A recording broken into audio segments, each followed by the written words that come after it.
بسم الله الرحمن الرحيم.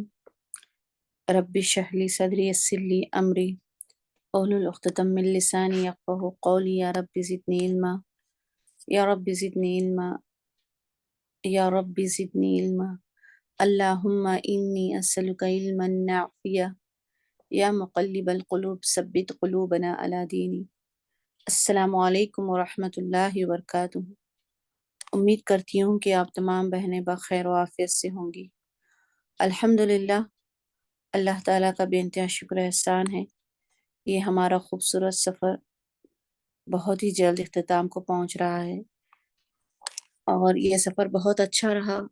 الحمدللہ، اللہ کا شکر احسان کہ اللہ تعالیٰ نے زندگی دی، یہ موقع دیا کہ ہم اللہ کے کلام کو سمجھ سکے، پڑھ سکے۔ انشاءاللہ آج ہم سورۃ الکافرون کو شروع کریں گے۔ سورۃ الکافرون اس سورت کی پہلی آیت ہی الکافرون سے اس کا نام لیا گیا ہے۔ یہ سورت بھی مکی سورت ہے۔ نبوت کے چوتھے یا پانچویں دور میں جس وقت مصلیت کے تحت قریش کے جو سردار تھے، سارے کفار قریش کے، وہ رسول اللہ صلی اللہ علیہ وسلم کے پاس ایک وفد کی شکل میں، یعنی پوری ایک ان کی جماعت بن کر آپ صلی اللہ علیہ وسلم کے پاس آتے ہیں اور ان کے سامنے مصلیحت کے تحت یہ چیزیں رکھتے ہیں کہ ایک سال آپ بتوں کی پوجا کی جائے اور ایک سال پھر اللہ کی پوجا کی جائے۔ تو اس آیت میں ہم دیکھیں گے کہ صاف صاف بتایا جا رہا ہے کہ شرک اور کفر ہے۔ اللہ تعالیٰ ان تمام چیزوں سے بری الذمہ ہے۔ اللہ صرف ایک ہے، واحد لا شریک ہے، اس کے ساتھ کوئی شریک نہیں، اسی کی عبادت کرنا ہے۔ اس صورت کا مین موضوع ہوگا۔ دو ٹوک الفاظ میں کفار قریش کو بتا دیا گیا کہ تمہارے لیے تمہارا دین ہے اور میرے لیے میرا دین ہے۔ اس کی فضیلت اگر ہم دیکھتے ہیں تو اللہ کے رسول صلی اللہ علیہ وسلم طواف کے ہونے کے بعد جو 2 رکعتیں پڑھی جاتی ہیں ان میں، اور اس کے علاوہ فجر اور مغرب کی سنتوں میں سورۃ الکافرون اور سورۃ الاخلاص ہی پڑھا کرتے تھے۔ اب اس سورت کو 3 پیراگراف میں تقسیم کیا گیا ہے۔ 6 آیت پر مشتمل چھوٹی سی سورت ہے، لیکن اخلاص پر مبنی، توحید پر مبنی سورت ہے، ایک اللہ کی عبادت پر۔ پہلے پیراگراف ہم آیت نمبر 1 تا 3 میں دیکھیں گے، جہاں توحید کے انکار کرنے والے کفار قریش کہہ رہے ہیں کہ ہم تمہاری خداؤں کی عبادت نہیں کر سکتے۔ 2 تو ان کو بتایا جا رہا ہے، اور دوسرا وہ آ کر جو ان کے سامنے پیش کر رہے تھے کہ ایک سال ایک سال یہ، تو ان سے ان کو آیت نمبر 4 سے 5 میں ان کو کہا جا رہا ہے کہ نہیں، بلکہ تم اپنے دین پر قائم رہو، لیکن یہ نہیں ہو سکتا کہ ایک ایمان لانے والا ایک مسلمان تمہارے دین کو اپنائے۔ پھر ہم دیکھیں گے آخری آیت میں 2 ٹوک الفاظ میں ان کو بتا دیا گیا ہے کہ مبارک ہو تمہارا دین تمہارے لیے، میرا دین میرے لیے، لیکن دین اسلام میں کوئی بھی شرک کی گنجائش نہیں ہے اللہ رب العالمین کے ساتھ۔ اسلام میں داخل ہونے کے بعد انسان پر لازم ہے، ایک مسلمان پر، کہ صرف اور صرف وہ اللہ کی عبادت کرے۔ توحید کے معاملے میں کوئی مصلحت نہیں ہو سکتی۔ توحید یعنی صرف ایک اللہ کو ہی ماننا، اس کی ربوبیت میں، اس کی الوہیت میں، اس کے اسماء و صفات میں، تمام چیزوں میں ایک ہی اللہ کی عبادت کرنا ہے، اس کے ساتھ کسی کو شریک نہیں ٹھہرانا۔ بسم اللہ الرحمن الرحیم، شروع اللہ کے نام سے جو بہت مہربان نہایت رحم کرنے والا ہے۔ کل امر کا صیغہ ہے، آرڈر، حکم دیا جا رہا ہے۔ آپ کہہ دیجئے یا ایھا الکافرون، یا ایو مخاطب کرنے کے لیے، اے الکافرون کافروں، لا نہیں، اعبدو میں عبادت کرتا، ما موصولہ ہے یہاں پر جن کی، جو کے معنی میں یا جن معنوں میں، جن کی، تعبدون تم عبادت کرتے ہو۔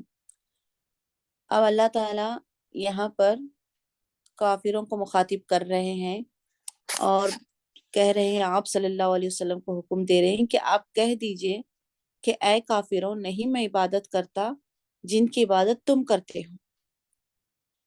اور پھر دوسری دفعہ کہہ رہے ہیں ولا انتم عابدون، اور نہ تم عابدون عبادت کرنے والے ہو، ماں جس کی اعبدو میں عبادت کرتا ہوں، یعنی تم بھی عبادت کرنے والے نہیں ہو اس کی جس کی میں عبادت کرتا ہوں، اور نہ ہی میں تمہارے ان بتوں کی عبادت کرنے والا ہوں جس کی تم عبادت کرتے ہو۔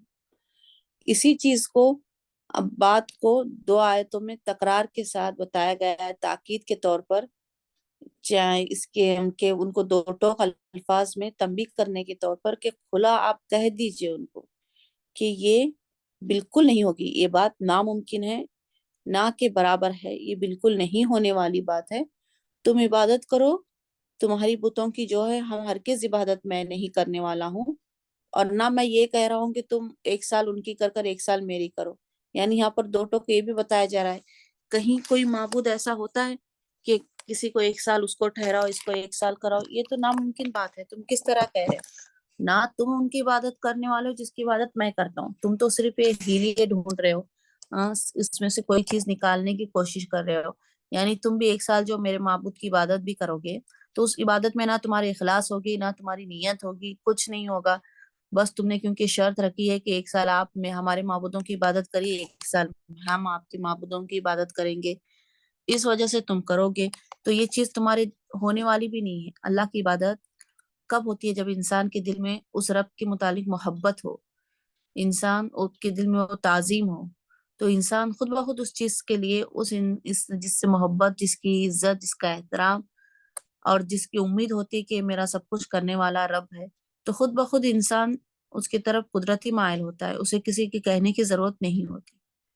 پھر اللہ تعالیٰ فرما رہے ہیں کہ ولا، اور نہ، انا میں، عابدون عبادت کرنے والا ہوں، ماں جس کی ابد تم عبادت کرتے ہو، ولا انتم اور نہ تم عابدون عبادت کرنے والے ہو، ماں اس کی جس کی میں عبادت کرتا ہوں۔ ان دونوں آیتوں کو تکرار لانے کا مقصد، دوبارہ کہنے کا مقصد یہی ہے، تاکید کے لیے کہ دو ٹوک الفاظ میں ان کو بتا دیا جائے، تمہارے معبود میرے معبود رب کے ساتھ یکساں نہیں ہو سکتے، میں ہرگز اس طرح سے کرنے والا نہیں ہوں، اور تم بھی نہیں ہو، یعنی تم بھی اس قابل نہیں ہو کہ کر سکو۔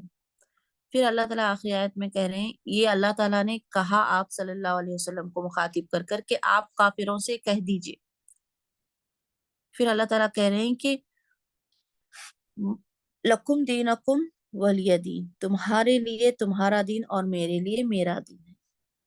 یعنی اب اللہ تعالیٰ نے فرمایا کہ آپ سسم سے کہ آپ ان کافروں سے کہہ دو کہ تم اپنے دین پر راضی رہو، اسے چھیڑنے کے اور چھوڑنے کے لیے تم جو تیار ہو رہے ہو مت رہو، کیونکہ میں اپنے دین پر ہرگز ایک سال کی بات تو کیا، میں ایک پل کے لیے بھی راضی نہیں رہوں گا کہ اپنا دین چھوڑ کر میں کسی اور کے آگے اپنا سر جھکاؤں۔ میں اسے کیوں چھوڑوں؟ یہ ہمارے دل ہے، یہ ہمارا دین ہے، اللہ نے ہمارے لیے بنایا ہے۔ ٹھیک ہے، تم جو اعمال کر رہے ہو، تمہارے اعمال تمہارے ساتھ، یعنی تمہارا دین تمہارے اعمال، یعنی اس کا حساب تم سے لیا جائے گا۔ میں تمہارے اعمال، تمہاری خوشنودی کی خاطر اپنا عمل، اپنا دین چھوڑ کر ایک سال تمہارے دین کو نہیں اپنا سکتا۔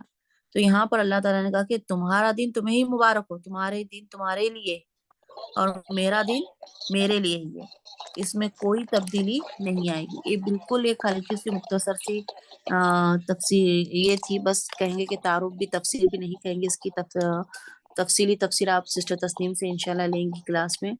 تو ہمیں اس سے سمجھ آیا کہ ہم دین کا کسی پیمانے پر بھی سودا نہیں کر سکتے، نہ اپنے مال کے لیے، نہ جائیداد کے لیے، نہ وطن کے لیے، یا کسی بھی چیز کے لیے ہم دین کا اپنے سودا نہیں کر سکتے۔ ہمارے دین اسلام پر ہمیں ڈٹے رہنا چاہیے، ہم بزدلوں کی طرح پیچھے ہٹ کر، کوئی مصلحت توحید میں نہیں ہے۔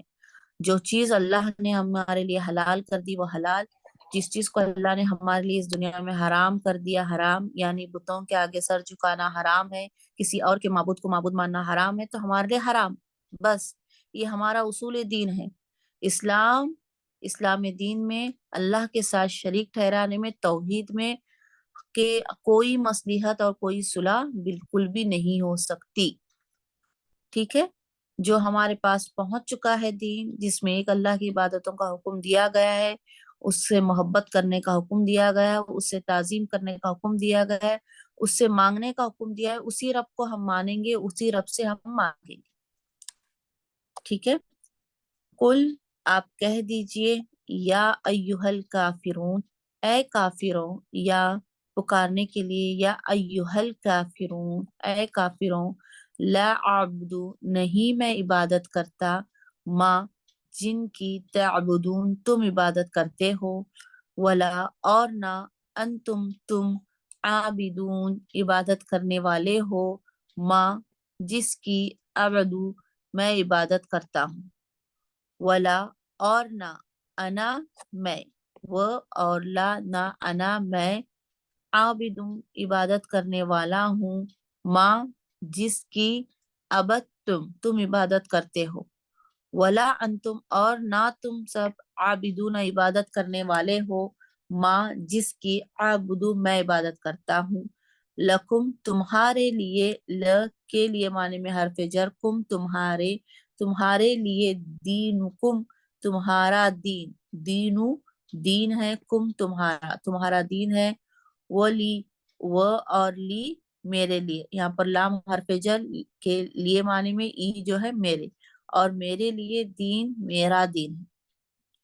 الحمدللہ سورۃ الکافرون ہماری کمپلیٹ ہوگی۔ دیکھا ہم نے کہ اس میں اللہ تعالیٰ نے اپنی توحید پر کتنا زیادہ یقین دلایا ہے، کتنا زیادہ سخت بات کہی ہے کہ دین کے معاملے میں، توحید کے معاملے میں کوئی مصلحت نہیں ہوگی۔ اب بسم اللہ ہم سورۃ النصر کو شروع کرتے ہیں، اس کے بعد سورۃ الکافرون کے بعد سورۃ النصر۔ یہ سورت بھی اس سورت کی پہلی آیت کے لفظ نصر اللہ سے لیا گیا ہے۔ یہ سورت مدنی سورت ہے، 3 آیات اور 1 رکوع پر مشتمل ہے۔ جب مکہ کا فتح ہونا، عرب میں اسلام کا پھیلنا، جب لوگ گروہ در گروہ اسلام میں داخل ہو رہے تھے، اس سورت کا مضمون ہے۔ یہ سورۃ النصر پوری سورت نازل ہونے کے اعتبار سے یہ سورت جو ہے قرآن مجید کی سب سے آخری سورت ہے۔ یہ سورت ایک ساتھ پوری طرح سے نازل ہے۔ اس سورت میں ہم دیکھیں گے حجۃ الوداع کے موقع پر یہ ہے، چونکہ ہجرت کے بعد یہ سورت نازل ہوئی تھی اور آخری مکمل سورت تھی، آپ صلی اللہ علیہ وسلم کے وفات سے پہلے 10 ہجری میں مدینہ منورہ میں سورت نازل ہوئی ہے۔ اب اس سورت کا موضوع دیکھیں گے ہم تو اللہ کی مدد اور پھر فتح نصیب ہونا، یعنی کامیابی ملنا۔ اب انسان پر لازم ہے کہ یہ چیز مل گئی تو اب آپ اللہ کی تسبیح کریں، استغفار کریں۔ پہلے آیت میں ہم دیکھیں گے 3 مختصر سی چھوٹی سی آیات، لیکن پہلی آیت میں ہم دیکھیں گے کہ اللہ کے نتیجے کی جو اللہ نے ہمیں مدد کی، اس کے نتیجے میں کیا حاصل ہوا، فتح حاصل ہوئی، کس طرح سے۔ پھر دوسرا دیکھیں گے کہ ہم تمام جو عرب جو ہے مشرک تھا، کافر تھے، کتنا ظلم آپ سے پر کیا تھا، وہ سب کے سب جو ہے مشرف اسلام یعنی اسلام میں داخل ہو جائیں گے۔ اور یہ چیز بھی اگر انسان کتنی بھی محنت کریں، جب تک اگر اللہ کی مدد شامل حال نہ ہو، اللہ تعالیٰ نہ کرے، کسی کے دل کو اللہ نہ کھولے، کسی کے دل میں اللہ توفیق نہ اونڈیلے، تو انسان تب تک اسلام پر قائم نہیں رہ سکتا۔ تو یہاں پر یہی بتایا جا رہا ہے کہ پورے فتح مکہ کا اور کفار قریش کا سب اسلام میں آنا، اسلام میں داخل ہونا، یہ سارا رسول اللہ صلی اللہ علیہ وسلم کے ذریعے اللہ کی مدد سے ہی ممکن ہو سکا۔ صرف اللہ کے رسول کے ذریعے نہیں، جب تک اللہ کی مدد نہیں آتی یہ چیزیں ممکن نہیں ہوتی۔ آخری آیت میں ہم دیکھیں گے کہ اللہ کی ذات اور اس کی صفات کو بیان کر کر کہا جا رہا ہے کہ اب آپ کو کامیابی، نصرت مل چکی ہے۔ تو اب آپ پر کیا ہے کہ آپ اللہ کی تسبیح بیان کریں، استغفار کریں۔ بسم اللہ الرحمن الرحیم، شروع اللہ کے نام سے جو بہت مہربان نہایت ہی رحم والا ہے۔ اذا جاء نصر اللہ والفتح، اذا جب، جاء آ جائے، نصر مدد، اللہ کی مدد، جب اللہ کی مدد آ جائے، والفتح اور فتح نصیب ہو جائے، ورأیت اور آپ دیکھیں، الناس لوگوں کو، یدخلون وہ داخل ہو رہے ہیں، فی دین اللہ اللہ کے دین میں، افواجن فوج در فوج، فسبح تو آپ تسبیح کیجئے، بحمدی اپنے رب کی حمد کے ساتھ، واستغفروا اور بخشش مانگیے اس سے، انہو بے شک وہ، کانا ہے بہت زیادہ، توبہ قبول کرنے والا۔ جیسا ہم نے دیکھا یہاں پر فتح سے مراد فتح مکہ ہے، اتنی بڑی فتح، ہمیں کفار کا حال پتہ ہے، 23 سال کے رسول اللہ صلی اللہ علیہ وسلم کی زندگی پتہ ہے، کیا مشکلیں کیا تکلیفیں آپ نے برداشت کی، یہ بھی ہمیں اندازہ ہے، ہم نے سیرت میں دیکھا ہے۔ تو یہاں پر اللہ تعالیٰ اسی چیز کو بتا رہے ہیں کہ اذا جب آ جائے نصر اللہ، اللہ کی مدد، والفتح اور کامیابی مل جائے، یعنی جو اللہ نے وعدہ کیا تھا آپ سے کہ حق جو ہے غالب ہو کر رہے گا، باطل مٹ جائے گا، اسلام قائم ہوگا، اور آپ پریشان مت ہوئیے، تو اسی طرح اللہ نے اس وعدے کو پورا کیا کہ اللہ تعالیٰ نے مدد کی آپ صلی اللہ علیہ وسلم کی، اور فتح نصیب ہوئی، اور آپ صلی اللہ علیہ وسلم نے اتنی مشقت کے بعد 23 سال کی زندگی میں جو بھی انہوں نے تکلیفیں برداشت کی، مشقتیں برداشت کی، سب کچھ کیا، تو اللہ تعالیٰ نے ان کو اس کا صلہ اتنا بہترین ملا کہ مکہ پورا فتح ہو گیا، اور تمام لوگ صرف فتح ہی نہیں ہوگا کہ قبضہ کر کر مطلب بیٹھ گئے، نہیں بلکہ تمام لوگ اسلام میں داخل ہو گئے۔ تو اس طرح سے ہمیں پتہ چلتا ہے کہ اللہ تعالیٰ کی مدد اپنے بندوں کے ساتھ ہوتی ہے۔ جب بندہ دین کی راہ میں نکل جاتا ہے اور اللہ سے مدد طلب کرتا ہے تو اللہ تعالیٰ اسے ضرور جو ہے فتح نصیب کرتا ہے۔ دوسری آیت میں ہم دیکھیں گے کہ یہ لوگ جو آپ پر اتنی تکلیفیں ڈال رہے تھے، اتنی آپ کے لیے راہیں مشکل کر رہے تھے اسلام کی، اسلام کو نعوذ باللہ مٹھانے کی کوشش کر رہے تھے، یہاں تک کہ اس میں واقعہ ہندا کا آتا ہے جس نے آپ صلی اللہ علیہ وسلم کا چاچا حضرت حمزہ رضی اللہ عنہ کا کلیجہ کو کچا کلیجہ کو کھایا تھا بدلہ لینے کے لیے۔ یعنی ایسے بھی لوگ تھے جن کا ہم تصور نہیں کر سکتے تھے، جنہوں نے ظلموں کی انتہا کی تھی، وہ لوگ بھی ایمان لائے۔ تو یہاں پر یہی چیز کو بتایا جا رہا ہے کہ آپ دیکھیں کہ لوگ داخل ہو رہے ہیں اللہ کے دین میں فوج در فوج، یعنی یہ اللہ ہی کا فضل ہے۔ اللہ تعالیٰ جسے بھلائی کا ارادہ کرتا ہے، اللہ تعالیٰ اس کو دین کی سمجھ عطا کرتے ہیں، اور اس کے لیے راہیں آسان کر دیتی ہیں۔ اگر انسان کے دل کے اندر وہ تڑپ ہے، انسان چاہتا ہے اس علم کو لینا، تو اس کے لیے بھی راہیں آسان ہو جاتی ہیں، کیونکہ اس کی نیت کے حساب سے اللہ تعالیٰ اس کے لیے راہیں کھول دیتی ہیں۔ تو اب یہاں پر یہی بتا رہے ہیں کہ ہماری مدد آئی، اور اللہ تعالیٰ کہہ رہے ہیں کہ وہ فتح نصیب ہوئی آپ کو۔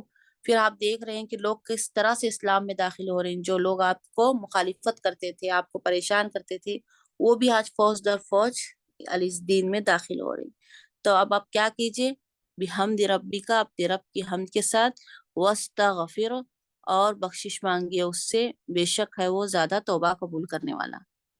اس سے یہ تو پتہ چل گیا تھا کہ فتح مکہ سے کہ آپ صلی اللہ علیہ وسلم کے وفات کا وقت آ چکا ہے، تو اب آپ صلی اللہ علیہ وسلم کو کہ کام بھی آپ کو جو مشن دیا گیا تھا وہ مشن بھی پورا ہو چکا ہے، آپ نے اللہ کا پیغام لوگوں تک پہنچا دیا، اب آپ پر کوئی ذمہ داری باقی نہیں ہے۔ جس طرح سے آپ کو حکم دیا گیا تھا، جو چیز کرنے کا، جس مشن پر آپ کو لگایا گیا تھا، آپ نے وہ کام بس بہت اچھے حسن خوبی سے، حسن اخلاق سے وہ کام کو آپ نے انجام دیا۔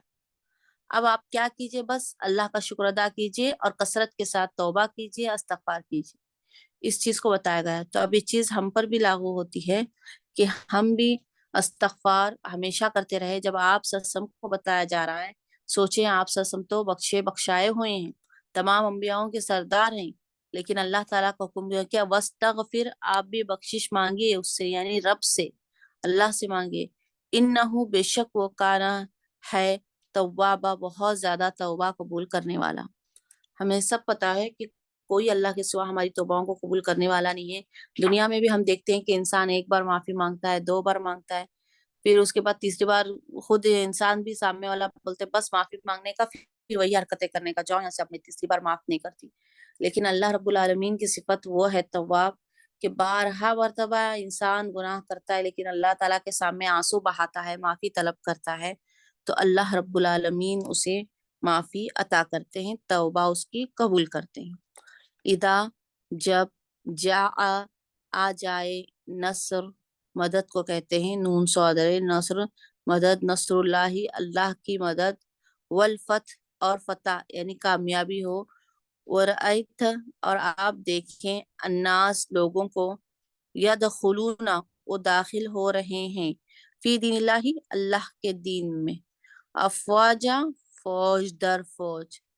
تو کیا کیجئے پھر آپ، فسبح، تو آپ تسبیح کیجئے، بحمدی، اپنے رب کی، بحمدی، حمد کے ساتھ، ربی کا، اپنے رب کی، یعنی اپنے رب کی حمد کے ساتھ، اس کی تعریف کے ساتھ، اس کی بڑائی کے ساتھ، وَاسْتَغْفِرُهُ اور بخشش مانگیے اس سے، انہو بے شک وہ کانا ہے توابا بہت زیادہ قبول کرنے والا۔ سبحان اللہ، یہاں پر اللہ تعالیٰ نے بتا دیا کہ جو وعدہ آپ سے کیا گیا تھا یا رسول اللہ، جو بتایا گیا تھا آپ سے، جس مشن پر آپ کو لگایا تھا، آپ نے بھی اس مشن کو مکمل کیا، لیکن یہ سب اس وقت ممکن ہو سکا جب اللہ کی مدد آپ کے ساتھ شامل حال ہوئی۔ تو یہ صورت ہمیں اس بات کی تسلی دیتی ہے، ہمیں امید دیتی ہے کہ جب جب اللہ سے ہم طلب کرتے ہیں اور اللہ کی مدد ہمیں ملتی ہے تو ہمارے لیے کامیابی کے دروازے کھل جاتے ہیں۔ الحمدللہ، اب ہم سورۃ اللہب کو شروع کرتے ہیں۔ یہ سورت بھی اس کی سورہ کی پہلی آیت تبت یدا ابی لہب، اس سے لیا گیا ہے۔ اس سورت کا بھی نام ہمیں پتا ہے کہ اس کو دوسرا نام ہے سورۃ المسد بھی کہتے ہیں، اور یہ مکی سورہ ہے، 5 آیتوں پر اور 1 رکوع پر مشتمل ہے۔ اب اس صورت میں ہم مرکزی موضوع دیکھیں گے تو ابو لہب اور اس کی بیوی کو جو ہے ڈھاٹ پٹکار گیا ہے، مذمت کی گئی ہے، اور ان کو بتایا گیا ہے کہ دنیا اور آخرت میں ان کے بھیانک انجام کا تذکرہ کیا گیا ہے کہ کیا ہوگا اور دیکھیں گے ہم اس سے ہمیں ایک سبق یہ ملے گا کہ اسلام میں جو ہے نجات کا دار و مدار جو ہے، کامیابی کا دار و مدار نسب پر یا انسان کے خوبصورتی پر یا کلر پر یا اونچی ذات پر یا چھوٹی ذات پر اس میں نہیں رکھا گیا، بلکہ کیا اللہ تعالیٰ کی تعلیمات تھی، اور کیا اللہ تعالیٰ ہم سے فرماتے ہیں کہ تم میں سب سے زیادہ یہ جو پانے والا ہوگا وہ متقی ہوگا، یعنی جو تم کو جانچ پڑتال کی جائے گی، جو دیکھا جائے گا اس میں صرف متقی کو دیکھا جائے گا، قبیلے کے حساب سے، حسب و نسب کے حساب سے، یا تمہیں رنگ و روپ کے حساب سے، یا امیر یا غریبی کے حساب سے، اس طرح سے نہیں دیکھا جائے گا۔ اب یہاں ہم نے اس 5 آیات کو 2 پارٹ میں ڈیوائیڈ کیا ہے۔ پہلے میں ہم آیت 1 سے 3 دیکھیں گے، ابو لہب کے برے انجام کی جو ہے پیشن گوئی کی گئی ہے، اس کے بارے میں بتایا گیا ہے۔ پھر ہم دیکھیں گے کہ ابو لہب کی بیوی جو ابو لہب کا ساتھ دیتی تھی پوری برائیوں کو کرنے میں، تو اس کی بیوی ام جمیل کی جو انجام کیا ہوا، اس کا عبرتناک انجام کس طرح سے ہوا، اس کے بارے میں بتایا گیا ہے۔ بسم اللہ الرحمن الرحیم، شروع اللہ کے نام سے جو بہت مہربان نہایت رحم کرنے والا ہے۔ تبت یدا ابی لہب و تب، ٹوٹ جائیں، یدا الف آنے کی وجہ سے ہم نے یہاں دونوں ہاتھوں کا ترجمہ کیا ہے، اگر ہم صرف ید کرتے تو ایک ہاتھ ہوتا مراد، یہاں پر الف نے ظاہر کر دیا کہ یہاں پر یہ 2 کی بات ہو رہی ہے، مثنیٰ یعنی 2 ہاتھوں کی، ٹوٹ جائیں دونوں ہاتھ ابو لہب کے۔ اب یہاں پر نعوذ باللہ کتنی بڑی بات ہے، اللہ تعالیٰ ہم سب کی حفاظت فرمائے۔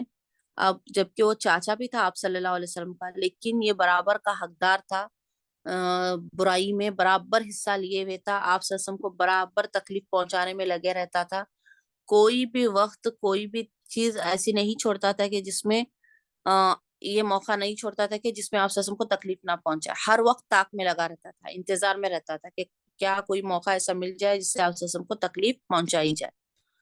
تو پہلی چیز وہی کہہ رہے ہیں کہ ہلاکت، اب یہاں بدعا دی گئی، اب کہا گیا کہ ٹوٹ جائے دونوں ہاتھ ابو لہب کے،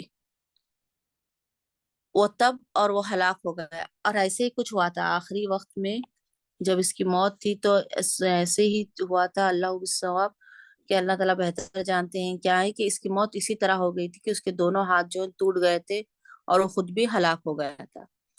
کہہ رہے ہیں ما اغنا عنہ مالہ وما کسب، ما نہ اغنا فائدہ دے گا عنہ اس کو، مالہ اس کے مال نے، وما اور جو کچھ کسب اس نے کمایا، یعنی اس کو گھمنڈ تھا نا اسی بات پر، ہم نے اس لیے پچھلی صورت میں بھی ایک تفسیر میں پڑھا تھا کہ اس نے کہا تھا کہ پورے کفار میں سب سے بڑی بات، تو ہم نے سورہ قریش میں جیسے دیکھا کہ سورہ کافرون کے کفار کے پاس ایک گھمنڈ یہ تھا کہ ان کے پاس کعبے کی چابیاں تھیں، ان کو کعبے کی ذمہ داری دی گئی تھی۔ پھر اس کے بعد یہ تھا کہ قریش کو پورے قبیلوں میں اللہ تعالیٰ نے یہ شرف بخشا تھا اس وجہ سے کہ وہ موسم تجارت کر سکتے تھے، موسم میں گرما سردا میں آ جا سکتے تھے، کوئی حملہ ان پر نہیں ہوتا تھا، تو یہ ساری چیزیں تھی، تو ان کو اس کا تکبر اور گھمنڈ تھا۔ اور وہ اس سے جو پیسہ تھا اس پیسے کو سمجھتا تھا کہ جو کچھ میں نے کمایا یعنی میرا پیسہ ہے، میرا مال ہے. تو اب اسی بات کو یہاں پر بتایا جا رہا ہے کہ اس کے مال نے اور جو کچھ اس نے کمایا نہ اس کو فائدہ دے گا. اب کیا بتائیے، کوئی بھی جہنم میں جا رہا ہے تو میں 5 لاکھ دے کر جہنم میں سے بری ذمہ ہونا چاہتی ہوں، بھاگ جانا چاہتی ہوں. بھاگ سکتا ہے انسان؟ نہیں. دنیا کے کسی کونے میں کوئی بھی مردہ کو نہیں رکھ سکتا، بھاگ نہیں سکتا انسان. یہ کہے کہ مرنے کے بعد میرے مال میرے کام آئے گا، مجھے بچا لے گا، یا میں بھاگ جاؤں گا، موت کو اپنے پیسوں سے خرید لوں گا. کہیں بھی بھاگے، وہ کہیں بھی جائے، موت تو اس کو آنی ہی ہے.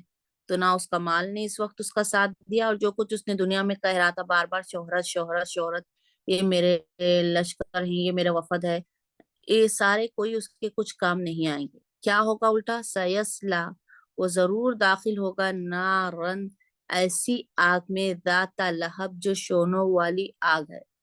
یعنی بھڑکتی ہوئی آگ کو بھی یہاں پر بتا دیا گیا کہ کیسی آگ، بھڑکتی ہوئی آگ میں اس کو ڈالا جائے گا. کس کو؟ ابو لہب کو. صرف ابو لہب کو نہیں، اب آگے دیکھیے اس کی بیوی کا بھی ذکر آ رہا ہے کہ وَامْرَأَتُهُ، کہ اس کی بیوی بھی حمالۃ الحطب، جو لکڑیاں ڈھونے والی ہے، فی جیدہا، اس کی گردن میں، حبل من مسد، رسی جھال کی بٹی ہوئی تھی. صرف یہ شوہر کا معاملہ نہیں تھا بلکہ بیوی کا بھی معاملہ تھا کہ بیوی بھی برابر شوہر کا ساتھ دیتی تھی آپ صلی اللہ علیہ وسلم کو تکلیف پہنچانے کے لیے. کوئی موقع وہ بھی نہیں چھوڑتی تھی. ابو لہب کی بیوی کا جو نام تھا ام جمیل تھا، کنیت اس کی ام جمیل تھی، نام اس کا اروا تھا. تو یہ ابو سفیان کی بہن تھی. آپ سے دشمنی میں سب سے آگے رہتی تھی، شوہر سے بھی اگر 4 قدم زیادہ کہے تو بھی چلے گا، اتنے آگے رہتی تھی. بہت ہی بد اخلاق عورت تھی. جنگل سے مطلب اس لیے اس کو لکڑی والا کہا گیا کیونکہ جنگل سے خاردار جھاڑیاں لے کر رات کے اندھیرے میں آپ کے گھر کے آگے ڈال دیتی تھی تاکہ آپ صبح باہر نکلے تو کانٹوں سے پاؤں آپ کے زخمی ہو جائے. اللہ اکبر. اتنی مطلب یہ تھی، ہر طرح کا یہ کوشش کرتی تھی کہ آپ کو کسی بھی طرح سے کوئی تکلیف اذیت پہنچائی جائے. اسی لیے اس کو یہاں پر لکڑی ڈھونے والی سے کہا گیا، اور بتایا گیا کہ اس کے گردن میں بھی رسی ہوگی چھال کی بٹی ہوئی، یعنی اس کو یہ عذاب دیا جائے گا. اس کے گردن میں وہ چھال کی بٹی ہوئی رسی ہوگی جس کو اس کو کھینچا جائے گا، یا پتہ نہیں کس طرح سے اسے پکڑا جائے گا. لیکن اس کو جس طرح یہ اپنے شوہر کے جو ہے کفر میں، اس کی مخالفت میں مددگار تھی، آخرت میں بھی عذاب میں بھی اس کی مددگار ہوگی. یعنی دنیا میں جیسا کرے گا انسان ویسا بھگتے گا. جہنم میں بھی اپنے شوہر کے ساتھ وہ آگ پر لکڑیاں لات لات کر ڈالے گی وہاں بھی، اور مزید آگ کو بھڑکائے گی. یعنی جتنا یہاں پر کر رہی تھی اسی طرح جہنم میں بھی اس کو اسی طرح سے لیا جائے گا. تبت، ٹوٹ جائیں، یدا، دونوں ہاتھ، ابو لہب کے، یا ٹوٹ گئے، وہ تب، اور وہ ہلاک ہو گیا، ماں، نہ، اغنا، فائدہ دیا انہو، اس کو، مالہ، اس کے مال نے، وما، اور جو کچھ کسبا اس نے کمایا، سیسلا، ضرور، یسلا، وہ داخل ہوگا، نارن، ایسی آگ میں، ذات لہب، جو شعلوں والی ہے، جو بھڑکنے والی ہے، جو آگ ہے. اور اس کے ساتھ کون ہوگا؟ وَامْرَأَتُهُ، اور اس کی بیوی بھی، اس کی، وَامْرَأَتُهُ، اس کی بیوی بھی، حمالۃ الحطب، لکڑیاں ڈھونے والی ہے. کیا ہے اس کی بیوی کی صفت بیان کی جا رہی ہے یہاں پر؟ حمالۃ الحطب، لکڑیاں جو ہوں گی وہ ڈھونے والی. فی جیدہا، اس کے گردن میں، گردن کو کہتے ہیں، ہاں اس کی فیم میں، فی جیدہا، اس کی گردن میں، حبل، رسی ہوگی، من مسد، چھال کی بٹی ہوئی. یعنی چھال سے جو بنائی جاتی ہے کھجور کے یا درختوں کی چھال سے، اس طرح کی رسی اس میں ہوگی. تو الحمدللہ سورۃ اللہب اب ہمارا کمپلیٹ ہوا ہے. آج ہم اپنی کلاس کو یہاں پر اختتام کرتے ہیں. آج جو 3 صورتیں ہم نے پڑھی ہیں، ہم نے مختصر بالکل ہلکی سے ہم نے صرف نظر ڈالی تفسیر پر. انشاءاللہ مکمل تفسیر آپ دیکھیں بعد کی کلاسوں میں. ہم نے دیکھا، صرف ہمیں یہ چیز سمجھ آئی کہ اللہ رب العالمین وحدہ لا شریک، ایک اکیلے اللہ کی ہمیں عبادت کرنا ہے. کسی اور دین کے لیے اپنے دین کو کمپرومائز نہیں کرنا ہے. اور جو اللہ کی مدد کو طلب کرے گا تو اسے نصرت ضرور ملے گی، اور جو برا کرتا ہے، ہم نے تبت دیکھا، جو کتنا قریبی ہی کیوں نہ ہو، اس کو اس کی سزا ضرور ملے گی. اللہ تعالیٰ کہنے سننے سے زیادہ عمل کرنے کی توفیق عطا فرمائے۔ اللہ تعالیٰ ہمیں اس کلام کا صحیح سے حق ادا کرنے والا بنائے۔ جو بھی حق بات کہی اللہ تعالیٰ کی طرف سے ہے، جو بھی غلط بات زبان سے نکلی اللہ تعالیٰ اس پر معاف فرمائے، درگزر فرمائے۔ اللہ تعالیٰ جو بہنیں یہاں پر موجود ہیں اللہ تعالیٰ ان تمام کے جائز تمناؤں کو پورا کرے۔ جو نہیں آ سکی اللہ تعالیٰ ان کے بھی تکالیف کو، مشکلوں کو دور فرمائے۔ اللہ تعالیٰ ان کے بھی وقت میں برکت دے، ان کی بھی خواہشات کو پورا کرے۔